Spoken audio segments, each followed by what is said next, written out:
La parole est à Monsieur Frédéric Petit, rapporteur pour avis de la Commission des Affaires étrangères. Petit pour le mouvement démocrate et Monsieur Frédéric Petit. Merci. La parole est à Monsieur Frédéric La Petit. parole est à Monsieur Frédéric.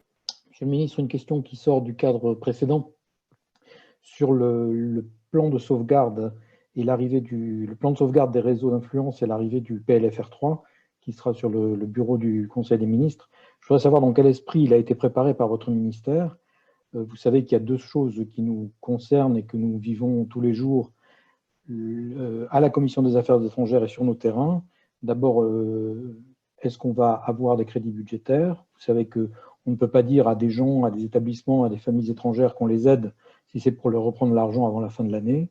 Et deuxièmement, nous souhaitons avoir une traçabilité, non seulement pour cette année, mais pour les 2 années, ou l'année 2021 et l'année 2022. Donc nous souhaitons avoir un programme spécifique ou une ligne spécifique dans le budget où nous pourrons regrouper ces aides, les rendre visibles, les suivre pour les parlementaires. Je vous rappelle qu'au-delà du gros morceau de l'AEFE et des réseaux culturels, il y a déjà des aides et des crédits budgétaires qui ont été donnés aux alliances françaises par la fongibilité des petits budgets des postes, et que rien que ça mériterait un contrôle parlementaire qui aujourd'hui n'est pas possible.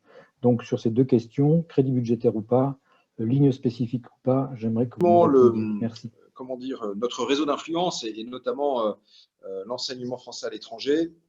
Et donc je veux dire que oui, le projet de loi de finances rectificative numéro 3 qui sera présenté mercredi en Conseil des ministres comprend un certain nombre d'éléments budgétaires qui vont permettre d'abonder les plans que nous avons présentés, c'était le 30 avril, avec Jean-Yves Le Drian et Gérald Darmanin. Donc il y aura des crédits budgétaires frais sur le programme 185, permettant très simplement de pouvoir décaisser des aides aux établissements, aux familles, et là je renvoie au plan tel qu'il a été présenté. Et au-delà de ces crédits budgétaires frais, il y a également la mobilisation d'une partie de la réserve de précaution du programme 185, de même que des redéploiements au sein de l'AEFE qui font qu'on peut tout à fait faire face aux besoins tels qu'ils sont estimés aujourd'hui. Monsieur le ministre, monsieur le rapporteur, chers collègues. Merci, Monsieur le Président, Madame la Présidente, Madame et Monsieur les rapporteurs, mes chers collègues.